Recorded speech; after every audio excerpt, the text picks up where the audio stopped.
on what he calls the renewed hope Nigeria First policy, meaning that Nigeria is going to be at the center going forward of all business activities relating to this country.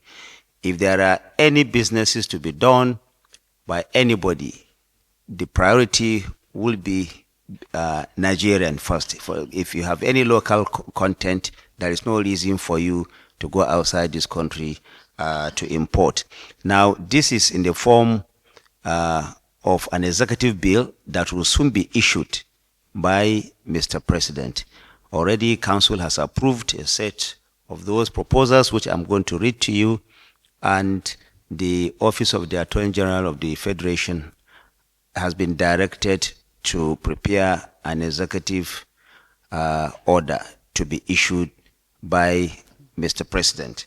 Now, this seeks to foster a new business culture that will be bold, confident, but also very, very Nigerian.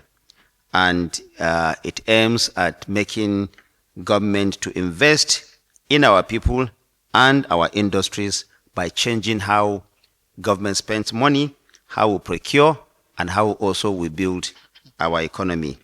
Going forward, Nigerian industry will take precedence in all procurement processes. Where local supply falls short, contracts will be structured to build capacity domestically.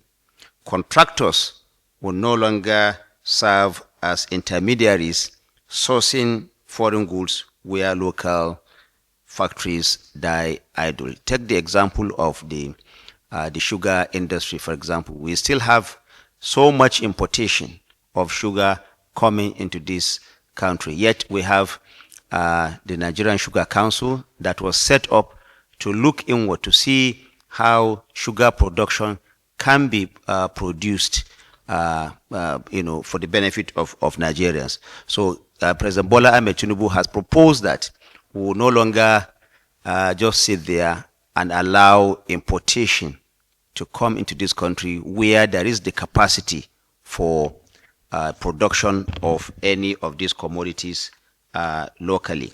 Now, as I said, the President has proposed the following directives, and all of them have been approved by the Federal Executive Council. Number one, and this is to the Bureau of Public Procurement.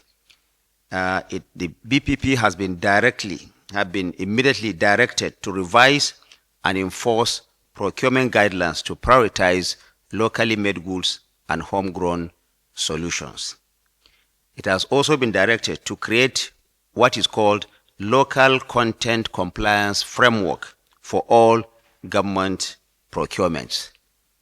Number three, the BPP has also been directed to maintain a register of high quality Nigerian manufacturers and service providers regularly engaged by the federal government. Number four, the BPP has also been directed to deploy all procurement officers from the MDS. All the procurement officers posted to MDS will be reverted to the Bureau of Public Procurement as a line agency without jeopardizing possibility of efficiency. Now, to all ministries, departments, and agencies, the following decisions have been taken. Number one, no procurement of foreign goods or services already available locally shall proceed without justification and a written waiver from the BPP. I want to take that again. No procurement of foreign goods or services already available locally shall proceed without justification and a written waiver from BPP. Number two, where no viable local option exists, contracts must include provisions for technology transfer, local production, or skills development. By way of example, the provision of quota allocations under the Sugar Master Plan should take into consideration participants' backward integration plans and investment in Nigeria and ensure compliance with the master plan.